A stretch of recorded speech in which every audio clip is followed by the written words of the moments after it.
चलिए हम बताए थे सिंधु सभ्यता के बारे में, एक बार हम फिर से रिपीट करते हैं जो पिछले वीडियो में हम बता चुके थे।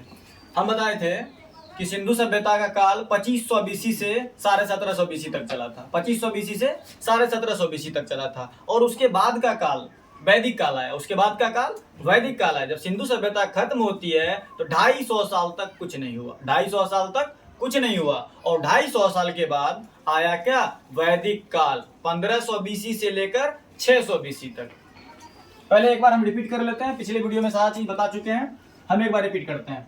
हम उसमें सिंधु सभ्यता की चौहद्दी बताए थे। सिंधु सभ्यता की चौहद्दी बताए थे। जिस तरह भारत की भी चौहद्दी होती है, हर क्षेत्र का, हर खेत का, हर गली, हर मोहल्ले, हर गांव का, हर शहर का, हर देश का चौहद्दी होता है। उसी तरह से सिंधु सभ्यता की भी चौहद्दी थी। चौहद्दी मतलब चारों तरफ की चीजें थी।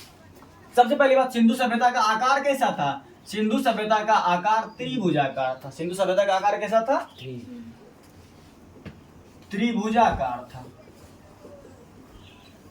जिस तरह पृथ्वी गोल है ना, पृथ्वी गोल है, पाकिस्तान कुत्ते की तरह दिखता है, भारत का भी कुछ अलग आकार है। उसी तरह पाकिस्तान को अच्छी तरीके से देखिएगा, बैठा हुआ कुत्ता नजर आएगा। उसी तरह से सिंधु सभ्यता का क्षेत्रफल त्रिभुज के आकार का था। कैसा था? अरे पूरा त्रिभुज नहीं बनता था, लेकिन था त्रिभुजा। जैसे पृथ्वी के बारे में बोला जाता है क्या? गोल है। पृथ्वी गोल नहीं, पृथ्वी जियोड है। पृथ्वी जियोड है, ऊपर खावर है। समझ रहे? पूरी तरह से वो गोल नहीं है, लेकिन उसको बोल दिया जाता है गोल है। जिस तरह बोला जाता है चेहरा गोल मटोल, लेकिन चेहरा में देखिए कहीं प्लेन है, कहीं गहरी खाई, कहीं ऊंचा पहाड़ है ना, लेकिन फिर भी बोला जाता है कि चेहरा गोल है। समझ रहे हैं? उसी तरह से इसका आकार कैसे बताया गया? त्रिभुजाकार। कैसा बताया गया? त्रिभुजाकार। सिंधु सभ्यता का 3 नाम। पहला सिंधु सभ्यता, दूसरा सिंधु घाटी की सभ्यता और तीसरा हड़प्पा सभ्यता। सिंधु सभ्यता, इस सभ्यता के नाम सिंधु सभ्यता क्यों पड़ी? क्योंकि ये सिंधु नदी के तट पर बसी हुई थी। सिंधु नदी के तट पर बसी हुई थी। हमने ये भी बताया था कि सिंधु सभ्यता में बहुत सारी नदियां थी, बहुत सारी नदियां थी, लेकिन इसका नाम सिंधु सभ्यता ही क्यों पड़ा? इसका बस एक ही रीजन है, बहुत सारी नदियां थी, लेकिन सभी नदियां कहाँ जाके मिलती थी? सिंधु नदी में जाके मिलती थी। इसलिए, या फिर मान सकते हैं जिसमें सारी नदियां मिल रही है वो तो सबसे बड़ी नदी होगी। ये भी बोला जा सकता है सिंधु नदी सबसे बड़ी नदी थी उस समय की, उस जगह की, इसलिए उसे सिंधु घाटी की सभ्यता कहा जाता है। और हड़प्पा सभ्यता, ये भी बताए थे आपको। हड़प्पा सभ्यता क्यों कहा जाता है? सबसे पहला खुदाई सिंधु सभ्यता में, सबसे पहला खुदाई हड़प्पा की हुई थी। सबसे पहला खुदाई हड़प्पा की हुई थी। अब चलते हैं हम आगे। हमने चौहद्दी बताया था क्या? उत्तर, देखिए चौहद्दी याद करने का हम एक ट्रिक बताया था। क्या लिखना है? सम बराबर ऐड, सम बराबर ऐड। और लिखना शुरू करेंगे कहां से? यहां से लिखना शुरू करेंगे, एकदम इस तरीके से चलेगा। समझ रहे हैं? हम यहां से पश्चिम से लिखना शुरू करेंगे। 100 से सूत का गेंडोर, पश्चिम में सूत का गेंडोर, सम बराबर ऐड, 100 से सूत का गेंडोर। उसके बाद ऊपर चलेंगे इस तरह, जिस तरह घड़ी की सुई चलती है क्लॉकवाइज। एक होता है क्लॉकवाइज, एक होता है एंटी क्लॉकवाइज। समझ रहे हैं? 100 से सूत का गेंडो, फिर आता है मौ से उत्तर में मांडा, जिसे अभी जिसको जम्मू कश्मीर बोलते हैं। सूत का गेंडोर, मांडा, सम बराबर ऐड, ए से आलमगीरपुर और लास्ट में आता है डी से दायमाबाद, अब आपको हमने ये भी बताया था कि इसकी चौहद्दी, ये तो शहर है, ये तो कोई जगह है, लेकिन इसके चारों तरफ की जो चौहद्दी है, चारों तरफ का जो शहर बसा हुआ है वो किस नदी के किनारे बसा हुआ है? उत्तर में पहला सम बराबर ऐड, सूत का गेंडोर, मांडा, दायमाबाद, आलमगीरपुर, दायमाबाद, सम बराबर ऐड। उसके बाद हम नदी, कौन सी शहर किस नदी के पास बसा हुआ है? जिसमें चौहद्दी में डच है पर भारत में नहीं। डॉ से दास्त नदी, चौ से चिनाब नदी। मांडा किस नदी के किनारे? चिनाब नदी के किनारे। मांडा कहाँ है? उत्तर में। उसके बाद आता है हौ से हिंडन, पूरब में क्या है? आलमगीरपुर, और किस नदी के किनारे? हिंडन नदी के किनारे। उसके बाद लास्ट में आता है दक्षिण में है दायमाबाद किस नदी के किनारे? प्रवरा नदी के किनारे। किस नदी के किनारे? प्रवरा नदी के किनारे। अब हम आगे इस सभी को देखते हैं, आगे इन सभी को उत्तर, दक्षिण, पूरब, पश्चिम जो है उसके बारे में हम डिटेल रूप से, थोड़ा लिखित रूप से देखते हैं। ठीक है, पहले इसको मिटा देते हैं।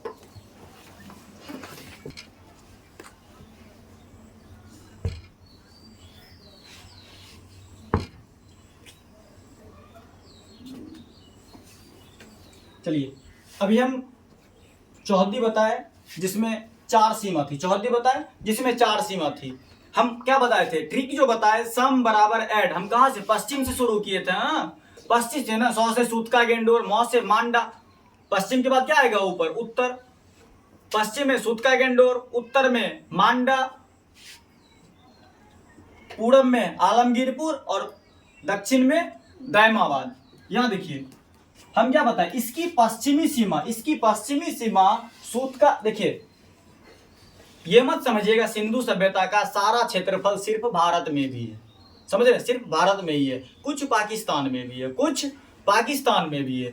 जैसे मोहनजोदड़ो, सीधी बात, मोहनजोदड़ो, चनहोदड़ो, जिसमें दड़ो लगा हुआ है सब पाकिस्तान में, जिसमें दड़ो लगा हुआ है सब पाकिस्तान में है। ठीक है, कोई दिक्कत नहीं ना।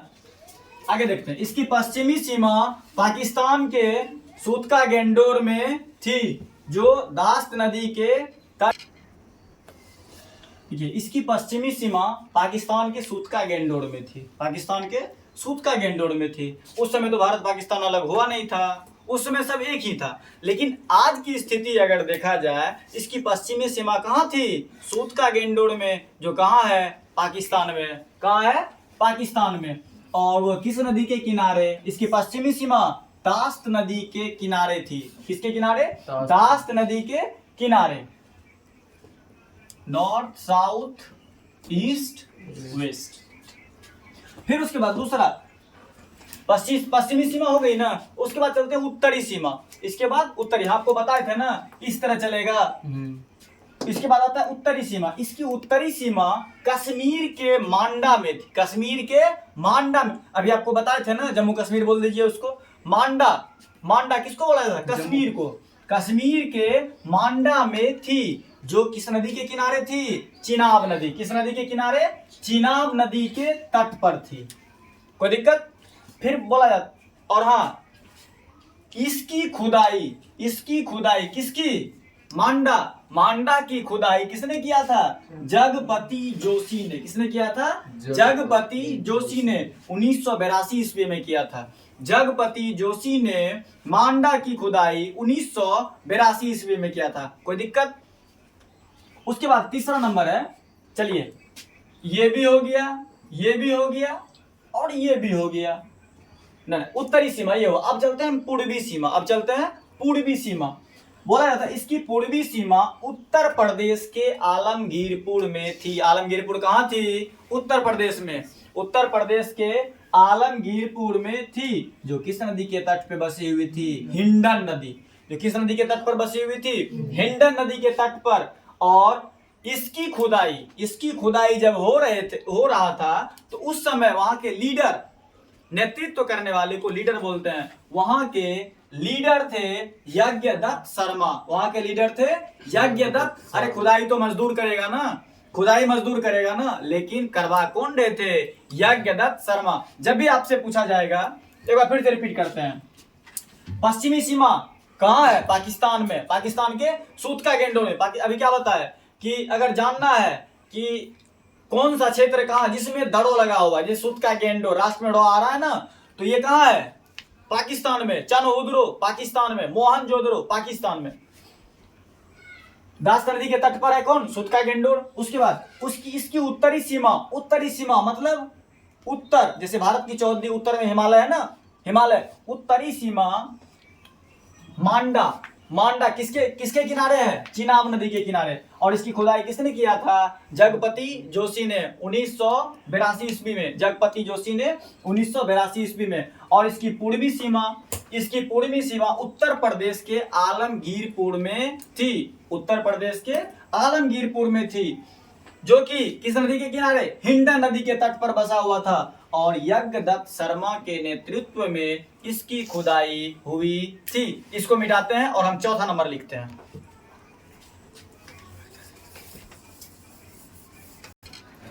देखिए अभी 3 दिशा बताए, चौथा दिशा है, चौथा सीमा। इसकी दक्षिणी सीमा कहाँ बताए थे? दैमाबाद बताए थे। इसकी सबसे नीचे दैमाबाद था ना, इसकी दक्षिणी सीमा दैमाबाद कहाँ थी? महाराष्ट्र। कहाँ में थी? महाराष्ट्र में किसके नदी के किनारे? प्रवरा नदी के किनारे। किसके नदी के किनारे? प्रवरा नदी के किनारे। और बोला यहाँ से धातु का एक रथ मिला था। यहाँ से क्या मिला था? जब दैमाबाद की खुदाई हुई, जो किस नदी के किनारे? प्रवरा नदी के किनारे था। जब इसकी खुदाई हुई, यहाँ से एक साक्ष्य मिला। क्या मिला? एक धातु का रथ मिला, जिसको इक्का गाड़ी बोलते हैं, जिसको हम इक्का गाड़ी भी बोलते हैं। जब भी पूछा जाएगा धातु का रथ कहां से मिला है? दैमाबाद से। धातु का रथ कहां से मिला है? दैमाबाद से। दैमाबाद कहां थी? महाराष्ट्र। दैमाबाद कहां थी? महाराष्ट्र में। किस नदी के तट पर? प्रवरा नदी के किनारे। समझ रहे हैं? उसके बाद देखिए हड़प्पा, जिसकी खुदाई 1921 में दयाराम साहनी ने किया था। दयाराम साहनी ने किया था। देखिए इसकी खुदाई, हड़प्पा सभ्यता की खुदाई दयाराम साहनी ने किया था। दयाराम साहनी ने किया था। हड़प्पा किस नदी के किनारे है? हड़प्पा रावी नदी के तट पर है। लेकिन कहाँ है हड़प्पा? भारत में नहीं, वो पाकिस्तान में। कहाँ है? पाकिस्तान के माउंट गोमरी जिला में स्थित है।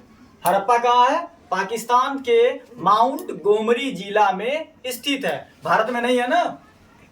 अब देखिए यहां से कुछ महत्वपूर्ण साक्ष्य मिले। एक बार हम फिर से रिपीट करते हैं। पहली सीमा कहां थी? सूतका गेंडोर। इसकी पश्चिमी सीमा सूतका गेंडोर। उसके बाद उत्तरी सीमा मांडा, पूर्वी सीमा आलमगीरपुर और दक्षिणी सीमा दैमाबाद। कोई दिक्कत नहीं ना?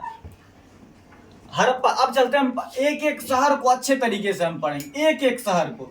सबसे पहले हड़प्पा देखते हैं। हड़प्पा की खुदाई 1921 ईस्वी में दयाराम साहनी ने किया था। यह हड़प्पा किस नदी के किनारे बसा हुआ है? रावी नदी के तट पर। क्या हड़प्पा भारत में है? नहीं, पाकिस्तान का एक जिला है जिसका नाम है माउंट गोमरी। उसी जिला में स्थित क्या है? हड़प्पा। उसी जिला में स्थित कौन है? हड़प्पा।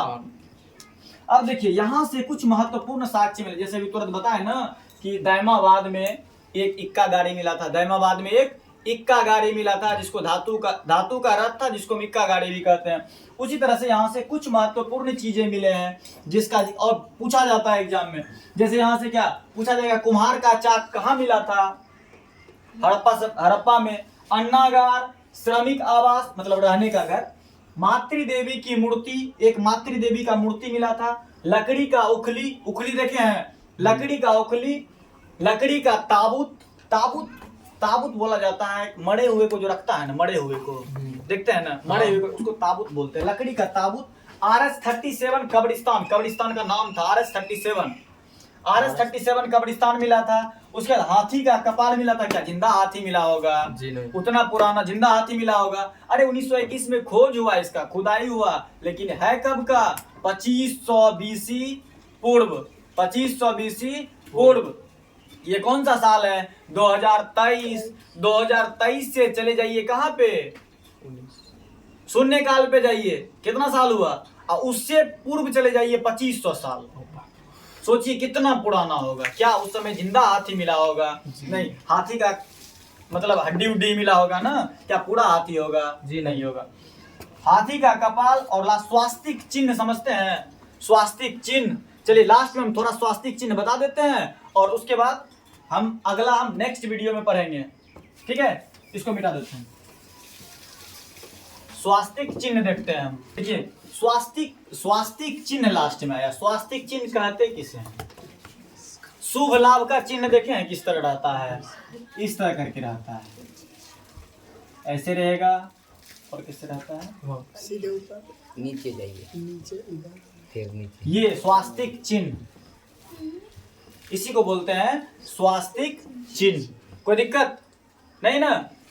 स्वास्तिक चिन्ह कहाँ से मिला था? हड़प्पा से मिला था। अब हम इससे आगे हम एक एक शहर को बहुत अच्छे तरीके से पढ़ेंगे और इससे आगे हम नेक्स्ट वीडियो में देखेंगे। ठीक है, और स्वास्तिक चिन्ह यही है।